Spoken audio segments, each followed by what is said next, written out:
And welcome back to Cigars Daily Live.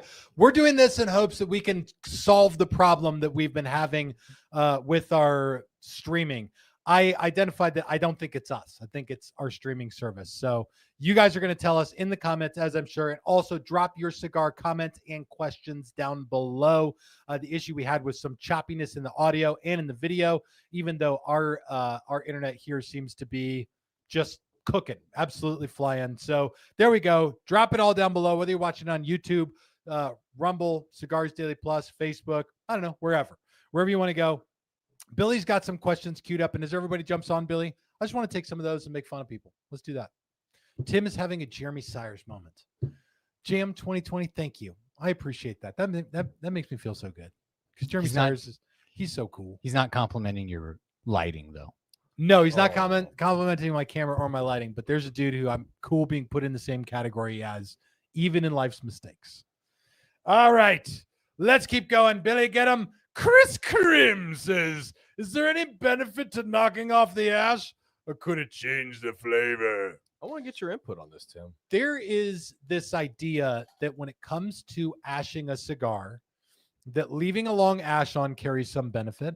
Other people think that knocking off the ash carries a unique benefit. I want to be abundantly clear about exactly how I think about this. It doesn't matter. Do whatever you want. Live your life. And here's why. There is some evidence that having a little bit of an ash on there sort of insulates the cherry for whatever reason. If you are a discerning enough aficionado that you notice the difference in like the flavor profile with or without an ash, you're a better man or woman than I. Oh, that being said, I think that it ends up being a matter of habit for most people. I incessantly roll the ash off my cigar. I take the cigar and I just roll it along the edge of the ashtray until that ash comes off. And I try to keep the ash off my cigar because if I don't, it ends up in my lap. Modern numismatist. Okay. Be like Terrence and ash in your lap. Don't we all ash in our lap? Yeah, every day. Yeah. If it's not even on purpose. It just lands there. And I'm like, all right, for sure. Now, I say that it doesn't matter. But Terrence, do you guys other have a response? I think Terrence has something to say. But I get a flavor difference when I ash. Like, usually if I keep, I don't know, maybe. Just saying, if you can taste the difference with ash, you earn this title. Put that down. Anyway, yeah, I feel like the body like is higher when I don't have an ash on the cigar. And yeah, every now and again I'll go for like a long ash, but then I feel like everything's a little bit more muted. So I might just be weird. I don't know. But we already know, ignoring the trophy, that I pick up things that a lot of others don't. So I personally feel like ash, like nerd. I see you, dirty bird. I see you. Ben says edging the ash is hilarious. Nice. I guess that is what I'm doing. Leroy says, so you like to edge your cigar, Tim? Yeah, I mean, sure. When I got into cigars, it was like a poo-poo to knock your ash off. Like you had to keep that ash on there or you ruined the cigar. But when you got into cigars was around the time I got into cigars. And right. We were doing the same thing. Right. We would go once or twice a month to poker games with our friends for a $5 buy-in because it was cheaper than going to the movies, right? Yeah. And I will say this about you and me and everyone that we shared cigars with, Billy. We knew nothing about cigars. Absolutely nothing. We knew nothing about cigars. I don't even know what to compare it to. The only thing we knew better was like how to take a picture of your junk and save it as your friend's mom's caller ID on their phone, because it was before the cloud and you could do that sort of thing. And it was hilarious every time. That being said, yeah, we did not know a lot about cigars. So we believed all kinds of stupid, crazy stuff about premium cigars that didn't make a lick of sense at all. But we acted like we knew about cigars. How about the ash competition? Because when I smoke with my dad and my brother, it's an unspoken competition to see who can get the biggest ash on there. And I just gave up because I always just get it all over my clothes and burn myself. But that is a thing, right? Are you aware that there is a international longest ash competition? Tim, is it starring Taylor Swift? I was going to say Taylor Swift's not winning. Dang it. Dude, I feel like Billy, you don't leave him hanging. Sorry. I I feel like the pastor on Sunday morning,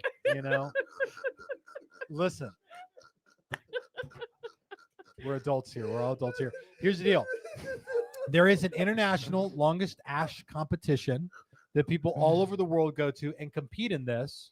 And they see who can get the longest ash. I had no idea. 4 prizes. Wow. There's also a world cigar smoking championship. And which it's a Oliva Corona, and you have to smoke it as slowly as possible without relighting or touching up the cigar. And I think what was like last year's champion? That was like an hour and 46 minutes on a Corona size.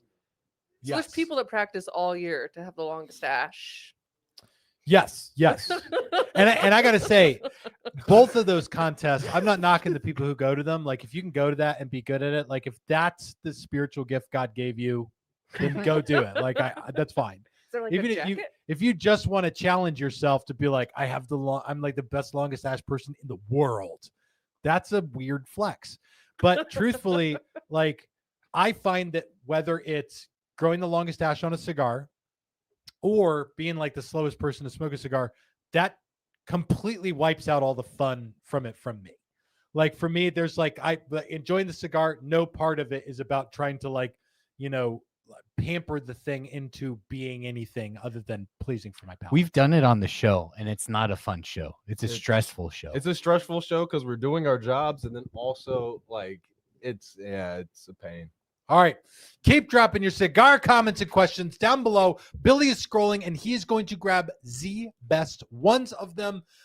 Before we can go on to anything else, I want to jump into a segment we do from time to time on this show called the Cigars Daily Headlines. This is what's happening in cigars today, and by God, it's terrifying. Yes. Usually is.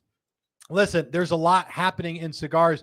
We're talking tonight specifically about limited edition, limited run, maybe even limited production projects, the explosive ones, the ones that are really like capturing people's attention this year. A couple of things that are happening and have happened that are really, I think, impressive, important, that people want to know about. First one. Nope, I don't think that was the first one I had. We're talking limited edition cigars. So let's do the next one. Next one is there we this go. one for me. Meerapfel Cigars has just put out a 2025 Création Liberté, which pretty sure I just said in an offensive way, but beside the point. If you guys are not familiar with Meerapfel, the Meerapfel cigar family, I think watching this channel, you're going to become quite familiar with them.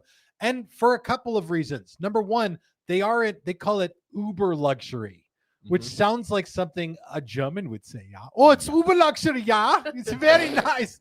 It's the nicest of nice. It's uber luxury. There's luxury, there's good luxury, and then there's uber luxury. It's the top. It's all the way up. Wunderbar. And wunderbar. Meerapfel makes those cigars, uber luxury cigars. And basically, if you've seen my video, I just put one out with Jeremiah Meerapfel himself. The idea is to create cigars. If you removed any need to have a profit on the cigars or for them to be anything other than perfect, what would that cigar look like? One of the points, and I'll just make this simple one that Jeremiah makes, he says that age and yield have an inverse relationship. And here's what I mean by that. When it comes to tobacco, for premium cigars only, the longer you age the leaf, the less yield you get out of it, meaning the less usable leaf you get out of it. So as a cigar maker, ideally, you'd be looking to strike a balance between aging the leaf so that it's nice, clean, tasting leaf, and getting the yield out of it, being able to actually use all the leaf that you grew or that you bought. The idea with the uber luxury is that we are aging leaf without worrying about what the yield ultimately is going to be. Jeremiah Meerapfel explains this beautifully in my video, but the new Meerapfel Création Liberté is one cigar that bears this exact idea. That one's moving out into the world right now. Also, up-and-coming cigar maker and industry legend Casa Carrillo is working right now on the Casa Carrillo Perez Carrillo Battle-Born cigars sometime in October, which is a camo-looking box. That's a pretty box. Okay, there you have it. A couple of limited edition projects coming our way. And by the way, I just had a conversation today on the phone with Ernesto Perez Carrillo III. We were talking about another cigar that he's working on right now. And we're seeing some of these very interesting, very cool projects headed our way from Casa Carrillo. Stuff that I think the first one they did, this was a limited edition cigar.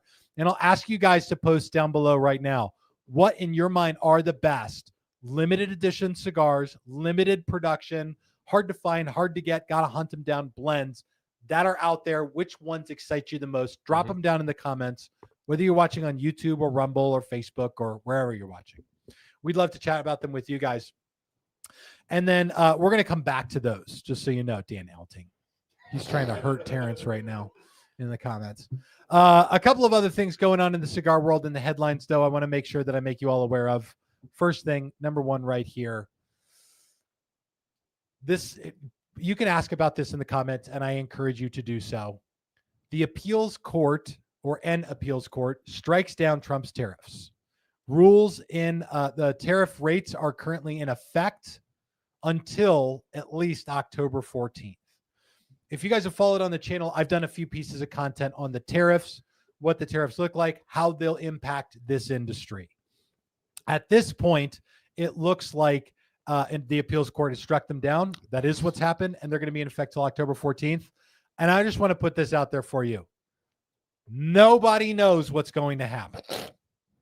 So don't listen to anybody who says they know what's going to happen.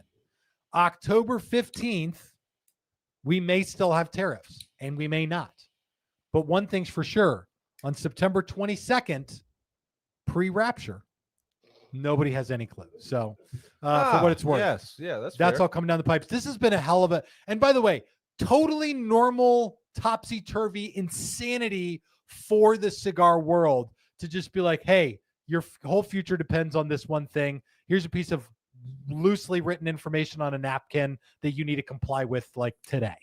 That's literally been a short history of the cigar industry over the last 10 years.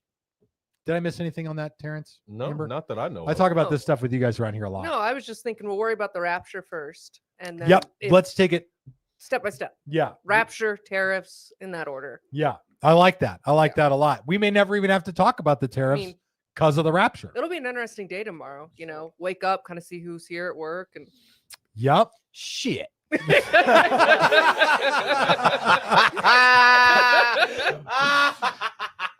I'm gonna be the only one walking in. Oh man, darn it! Terrence and I show up and we're like, "Huh, this really says a lot." This is a lot. Damn it! Can we? This is the end. Do enough good and then get beamed up? Like, what's? Do we fulfill orders? How many of those people are gonna receive them? Yeah, how many people are gonna get the order? If a rapture really did come down, do you need me to leave like some passwords on a piece of paper in the notebook tonight? All right, just put the rapture file. I'm not sure to access it. Jerry Bell says Rapture sampler pack. I'm going to say this. A lot of you know my position on this, as I'm like a Christian guy. I also went to Bible college, but I did write a paper for a class on the end times. And what I basically said, I had to pick an end time view and write a paper supporting it. And my thesis of my paper is Eschatology, the study of the end times, is a waste of time. And never picked a view and never did anything with it. Still got to be on the paper because I defended it unbelievably well. And I can tell you exactly why I think this is the craziest, dumbest thing out there that there is. But also, if I had money to bet on the rapture, you could probably bet on that online. Actually, let me go check that. I think I could make good money betting on it. All right. Jesus, hold the phone. From Gordon Freeman. Jesus, hold the phone. Okay, there we are. Gordon, you were at Black Mesa. What do you mean hold the phone? You got worse things to worry about than you already going through the rapture. All right. I played Half-Life 1 and 2. All right. Continuing through this. And then I want to come back to your guys's, all of your best limited edition cigars, the stuff that really blows you away that you've seen and had this year. We're going to talk about those in just a second. A couple more headlines. These next two headlines are basically the same headline. But I want to have a conversation about this, especially if you guys have any more questions in the comments that are relevant to this. The first one is this. This is an article that came out in August. And this says, Arturo Fuente and Meerapfel end distribution agreement. The significance of this headline has to do with Arturo Fuente and Meerapfel at one point had an international distribution agreement where Meerapfel cigars would distribute Arturo Fuente around the world. But also, there's another relationship with Meerapfel and Fuente where Arturo Fuente gets their Cameroon wrapper leaf from the Meerapfel family. It's the wrapper leaf that they use on the Hemingway series, which is a series that includes the famous short story, and the Don Carlos series of Arturo Fuente cigars. So their relationship is significant and has gone on for decades and decades. That being said, the most recent headline that is from just within the last week says this right here. This one is from Half Wheel and says, Meerapfel says Arturo Fuente relationship has ended. The difference between Fuente and Meerapfel ending a distribution agreement to Meerapfel indicating that their overall relationship with Fuente has ended. So what has happened here seems like it is either Fuente and Meerapfel are no longer doing international distribution, or the international distribution has ended and Fuente is no longer getting Meerapfel Cameroon cigars for their, Ben Boyd says, divorce. Was it my fault? Yes. No, truthfully, nobody knows the answer to that. Truthfully, we don't know to what extent this has been, but the most important part of it is that when it comes to African Cameroon wrapper leaf, there is only one place to get it. This is something Jeremiah Meerapfel told me when he was here last month or at the end of July. He said 100% of Cameroon, real Cameroon leaf, comes from the Meerapfel family. So if it's not from them, and if Fuente has ended their relationship somehow, it would draw serious questions about how will Fuente continue to make the Hemingway and Don Carlos series. Now, Fuente has already made the statement that they have got healthy catalog of leaf for their, Hemingway and Don Carlos cigars, meaning they've got backstock presumably for years. Most cigar makers are keeping backstock of leaf for something like 3 years worth of production. Did I hear a Minecraft villager noise out of you, Terrence? Yeah.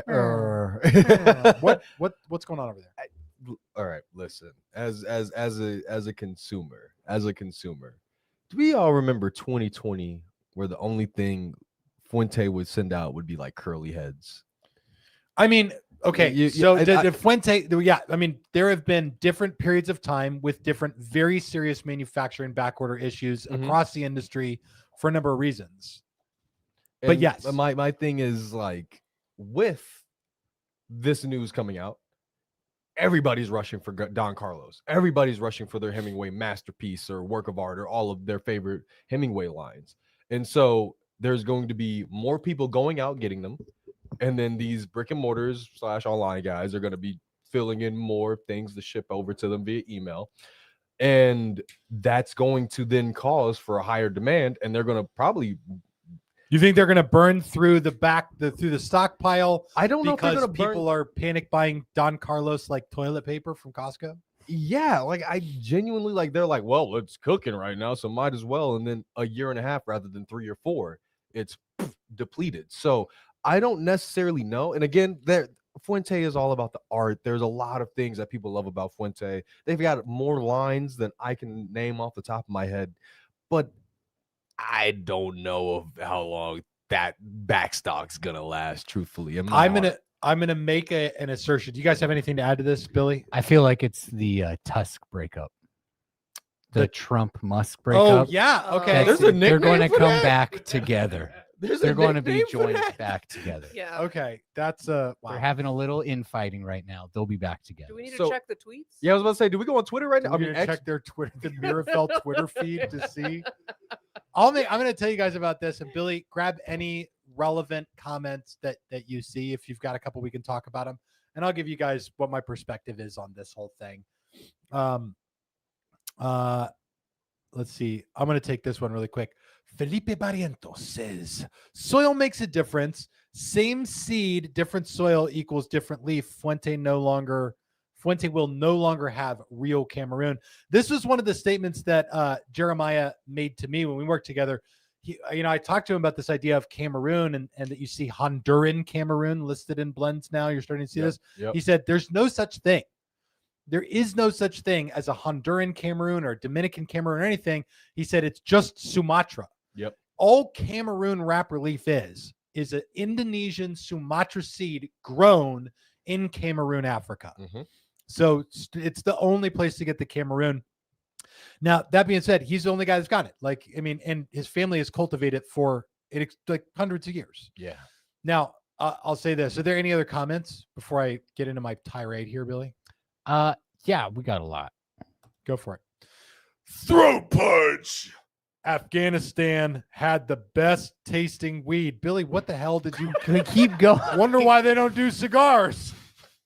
But because I it's agree getting with you. it's getting to the soil. So why can't you go into Afghanistan with the Cameroon? Answer Oh that. my I mean, that God. is a fair question.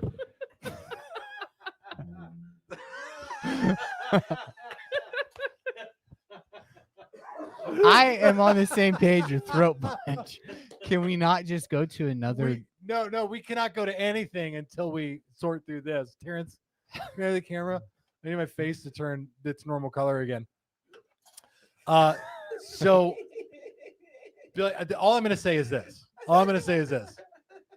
From what I've seen of the long filler that goes into cigars, it grows really well in places that look like a jungle.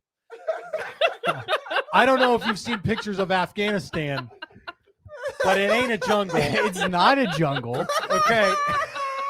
but they have some growth. They're poppy. Guys, post your Very I'm going to good. comments while Billy tries to defend this.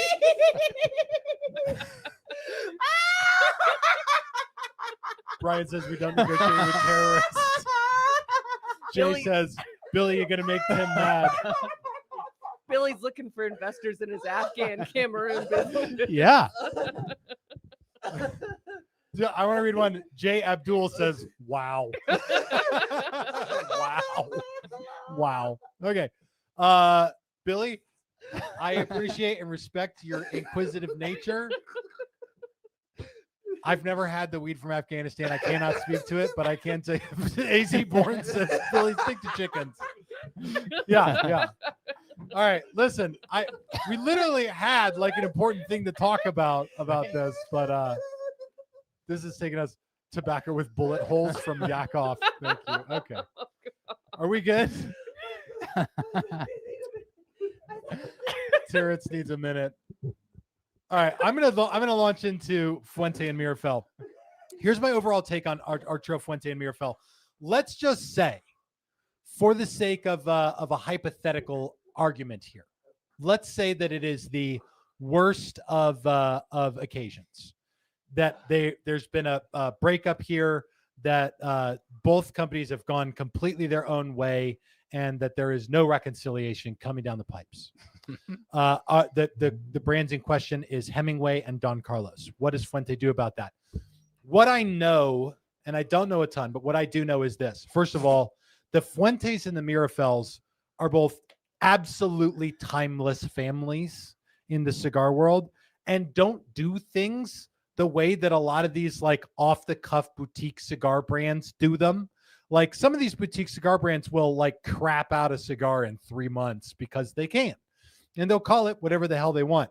The Fuentes, not so much. Generations of not just like cigar, like new blend and brand creation, but cigar making at its finest. They've got the logistics of cigar making nailed down, I think, better than a lot of the cigar companies out there. Once in a while, something happens. There's an accident, a factory fire, a container gets lost, but certainly Fuente knows what they're doing to a good degree. And if something came up that caused this relationship to be severed, they would immediately begin figuring out, how are we going to handle this? And I think it's either A, they're going to figure out how to continue making Don Carlos and the Hemingway series, and whatever's involved in that, I have no clue. They would either keep making it and you'd never know the difference, or at some point they will have to come out and say like, hey, this has got to change. That being said, I don't think that it's like time to panic, get a new electric humidor and fill it with Don Carlos and Hemingways. I don't think that we're there. Like it's not like panic time. And for the Meerapfels as well, like they've just been around at this stuff forever. There's also, just so you see this, these are two brands who neither of them came out and just started like going after each other online.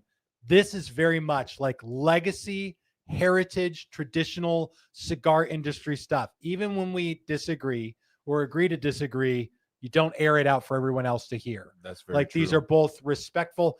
I'll say this. when Jeremiah Meerapfel was here at the Cigars Daily HQ shooting videos with me, all of this stuff was coming down the pipes, and these half wheel headlines were working on their way out. So all this was likely already in the works.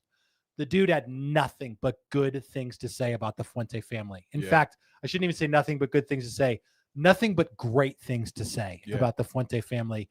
Clearly had a tremendous amount of respect there. So I was taken aback by that. I was impressed by it. And hopefully, God willing, Fuente will be able to continue to provide the quality and construction of the Don Carlos and Hemingway without having to go to Afghanistan. Okay, man. I mean, we got- okay. Here we go. Billy's like, here we go. I just asked one honest question. You guys never let me go. Kyle Weipert says, Afghanaroon kind of ripped that. Aye, man. Afghanaroon. Buy an Afghan box of cigars, you'll get a free rug. Oh, wow. From the thick wick. Whoa. Whoa. All right. What's the thread count? Bro, this episode got. I didn't even do it this week. It's not even my fault this week. Dang. All right. Keep dropping your cigar comments and questions down below. Do we even get to all the headlines? Yeah, we got through all the. So we will keep you guys abreast of these situations that are coming up. The first situation being that that we've got tariff news. There's new news on the tariffs. And even now that the tariffs are currently in effect and have been in effect, and all the tariff stuff has gone through, we still have no clue what's going to happen. Mm-hmm. This is exactly what it's like for the cigar industry all the time. Just every other industry sort of gets to experience it with these tariffs. Also, Arturo Fuente and Meerapfel with the ending of their relationship, or at least their distribution relationship. We don't know a ton about it. Time will absolutely tell. The great news is we're in the golden age of cigars right now. It's a beautiful thing. Vigilante Ryan says, U.S. Marshals are definitely in here now. Faux show. Wow. Damn, this show's gone off the rails more than just about any episode I could think of. So Well, you're definitely on the list now if you weren't before. yeah, You're definitely on that watch list. So we've accomplished that today. later on when I'm on Afghan Zillow looking for farmland, then it's really going to be an issue. Avgillo is what Kyle Weipert would probably come up with. That's exactly right. Casey says, hit the like button, and I couldn't agree more. By the way, we're going to continue this show here for another about 7 minutes. Then we're going to continue it on the after party, which we're only going to do on the community on Cigars Daily Plus and on Rumble, where you can continue dropping your cigar comments and questions with even less rules, although there don't seem to be a ton of rules on this one. We seem to pull the weirdest comments anyway. And I like it. And there's a reason Billy does what he does, because he's particularly skilled at it, and we appreciate him here. So. We love Billy, man. I feel, Billy, the last few weeks, I feel like I've been giving you too much stuff. So I want to be respectful of what you do. I mean, it's. I see a lot of Afghan cigar comments right now. It's basically all I see. See, Hans Gruber. Hans Gruber says, I got a question. Wait, his name is Hans Gruber, like the composer? Like, that's either that's a cool ass screen name, or like that's actually Hans Gruber, and I'm kind of like, sorry. Okay. Sorry. Are we good? Yeah, We're sorry, good. My bad, Right. my bad. Question. What is the deal with Middle Eastern tobacco? Yeah. I don't know. Is there any Middle Eastern tobacco? Probably. Yeah. I mean, you can go to parts. I mean, yeah, you can go to the parts of the world where there's like huge cultures for this. We're going to stick on geographical questions. Yeah. Listen. All right. I was educated in Arizona. When I went through school, we were 49th out of 50 in education. So. Now we're 51. All right. Why don't they grow leaf in the Vietnam? It's a jungle. You'd have to ask my dad. He's a missionary in Vietnam. He could probably tell you. I don't know. Get him on the phone. They grow all kinds of stuff. It would seem like, truthfully, and Billy made a good point. It would seem like anywhere you can grow coffee beans, you should be able to grow this stuff. Fair. And there are countries who do this. There are countries who have like a huge, long, incredible history with tobacco. And it's weird. You find the places where a long history of growing leaf is like knitted into the country's fabric. Countries like Cuba and like the Dominican Republic, like the United States. Like, people don't realize this, but the growing of tobacco leaf is so knit into the fiber of the United States that it's hard to separate the formation of our country from this history. Like, we used tobacco to secure the loans that we got from France to win the Revolutionary War. It was literally one of the prime crops of some of our first members of Congress. Yeah. It was a colossal in trading as we developed the colonies. It was just such a huge part of what we did. Parts of the world that grow leaf now, and I've done this in my Secret Language of Cigars video series. I did a whole thing on like other countries, like outside of the main ones, right? There's Nicaragua and Honduras and Ecuador and the Dominican Republic. Outside of those places, there's a bunch of other countries where we grow. For the most part, the ones that you'll notice is like Indonesia. We grow a lot of it there. It's like they're all really close to the equator. Italy grows a lot of leaf. I remember when I was in Greece, they actually have, I was in Greece in like 2018, I think, and they have a tobacco museum there dedicated to the rich and long history in Greece of growing tobacco leaf. So there are places we do it and places we don't. And I don't know why. And as far as Vietnam goes, I couldn't even ask someone there without a translator. Yeah. Paul Miller. The bigger question is, does that mean that we will see a Viking Cigars Meerapfel Cameroon to serve the needs of Terrence, who seems most distressed by this divorce? Terrence, are you okay? No. You want to share your feelings real quick? Get it out. I'm just sorry. All right. Again, like it's just so bizarre. Like again, the both guys are Carlito and Jeremiah. They're outstanding people from what I've heard, and I've met Jeremiah. And so like they've had nothing good to say about each other, nothing but great things to say about each other. So this is a very like out of the blue, bizarre thing to see, especially as a cigar nerd. And it makes me a little worried, a little anxious. And I've seen some places where they've already ran out of their Don Carlos. And so it makes me very like curious about what the future looks like. But outside of that, just another day. Again, my guess is that you're not going to see Fuente like they're not going to sit there at Fuente and be like, "Oh no, the Don Carlos numbers have gone up. We need to ramp up production." Like if they don't have the source for the leaf, they're not going to ramp up production on Don Carlos and then like drive the thing until it falls off a cliff and then just say, "Yeah, sorry, no more." Like they'll just make as much as they're going to make for the period of time that versus commerce conversation that we've had before. Right. Absolutely. Like they're going to make what they're going to make probably for the time they're going to make it. So what you probably see is that it would be around just as long. It would just be harder to find. Yeah. All right. I see a few people who caught this. Whiskey Gin says pick of the week. We are doing the pick of the week and we're going to do it right now in a segment we do every time I remember on this show called the Cigars Daily Nation Pick of the Week. Now, last week on this show, we talked about Scorched Earth, a new Oscar project. And I wanted to check in on this daily edition and see sort of how it's being received by members of the Cigars Daily Nation. What do people think about it? People who have found one out there in the world, which, by the way, is becoming noticeably more scorched the longer that we're in it. And so here is the first responses to Scorched Earth. Jeff R. is in the Cigars Daily Nation Facebook group. Jeff, I edited your thing here. He says, I knew at a 1/4 inch that this should have been a box schmerchus. Well done, Tim. Which anytime you get a 1/4 of an inch into anything and know it's the best thing for you, it's a pretty good thing. What if that's all you got? That's right. Okay. It's basically Okay, just Billiam. Okay. that then I was gonna say something really inappropriate. Aaron S. He's got his Scorched Earth here. It's sitting in front of a small cactus. It looks like that massive, dude. It looks like that might be the only cactus that he owns, and so he put the cigar there. It's a really small cactus. It's like a 2-inch tall barrel cactus. That's like 6 inches, bro. Yeah, that's true. Aaron says, Scorched Earth, the daily edition by Oscar Valderez, is my new favorite jam right now. I feel like my cactus is fitting for this cigar. Insert the glazing below. He says, Tim, bro, Scorched Earth is the perfect name. I'm getting notes of chocolate, but more bread. So it's like a chocolate bagel vibes. A chocolate schmear. Black chocolate leather schmear. God, Black Billy. pepper on the tip of the palate, earthiness to coat the palate, definitely getting the scorched characteristics. Haven't had the original earth yet, but this beats the flat earth. Thank you. I appreciate that, Aaron. We also got one from Kelly W. Hey, shouts out K. Kelly W is at a place called Trevor's.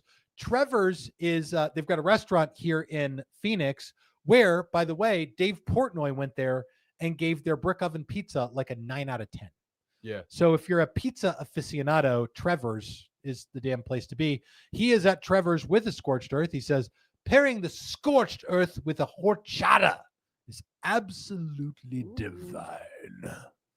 I can see that. That sounds And I'll good. say, I actually ran into Kelly at Trevor's that night. Yeah. With Billy. Billy, that was one of the people we ran into. Oh, yeah. Yeah. Must have been nice that you hung out with Billy outside of here.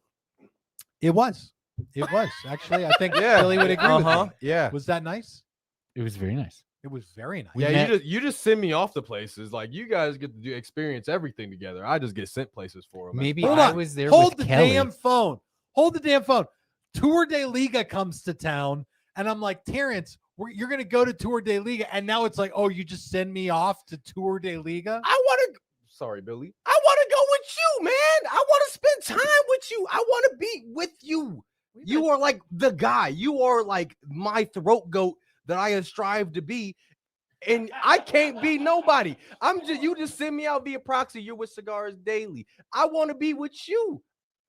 Let's talk about our feelings, guys. Okay, this is going full on therapy session. How does that make you feel, Terrence? Tim, you can retort. It makes me feel like I'm just some floozy, some trollop, some harlot, okay? You're the Tim, how does side that piece. make you I feel? am a side piece, man. Oh my God. We're going to talk to our counselor right now. Okay, yeah. I feel pretty confident that Terrence just said that I'm his role model throat goat, Yeah. and that felt aggressive to me. Well, I learned everything I know from you. it's making me think that perhaps Terrence is looking for a different type of relationship with those comments. Which, being the HR member here, that's inappropriate on a couple levels. Oh, come But we on. can sort this out off camera. Ambo, guys. Lambo, Rambo, come on, Just man. saying. I'm just saying. Man. All right. Okay. I am his number one, by the way. Dear God, that is true. Let's keep going. Pick of the week. Next one. Holy Matt C. We're talking about the scorched earth still, and we're gonna sort out all of this interrelational stuff during the after party where we can really talk about it. Matt C is on. He's got himself a scorched earth, and this is along with a glass of something. He might even say. He says, first go at the scorched earth paired with a cocktail I'm calling the second third because I can't recall the actual name. We know that the second third is typically the best part of the cigar. Smoking the earth on my deck, but a year and 2 days ago, I was smoking the original earth in northernmost Scotland. I think I might like the scorched earth better than the quote unquote round earth, but nothing will beat smoking that cigar at John O'Groats, gazing over the North Sea. And what a great testament to the fact that a cigar experience is built just as much out of the blend as it is by the setting and the people that you're with. Mm-hmm. This is a colossal part of premium cigars. And I love this. Like Matt lays this out perfectly. I had a really great experience with a cigar in a really special place. Now I'm trying the scorched earth. I think the flavor profile is maybe like objectively better or subjectively better to me. That being said, I'll never forget that time I had in Scotland doing that with that. It was like, yes, very, very succinct, very well put. And of course, the last one from a couple of great family members of the Cigars Daily Nation. This one is from their David T. and his wife, Karen. And they have got the scorched earth together. Both of them have slid the cigar rings near the foot of the cigar to get that extra kick. Scorched earth has arrived and is as good as we were expecting. That is fantastic. I love it. And we are going to continue this show. But the only way to do it without this thing falling completely apart is going to the after party. So you can learn more about what we're talking about tonight. Some exceptional limited edition projects in 2025. You can also learn more about Cigartopia and everything that we're talking about. Stay tuned for that on Rumble and on the community on Cigars Daily Plus. We're going to go there. This place is free and easy to sign up. It requires basically like your name, a username, an email, and a password. That's just about it. You're in. Join us there as we continue the show. And thanks for watching tonight. And I'm going to get these damn technical glitches under wraps somehow. Yeah. I've got to. Dear God. All right. We'll see y'all in the after party, or stay tuned for another great episode next Monday.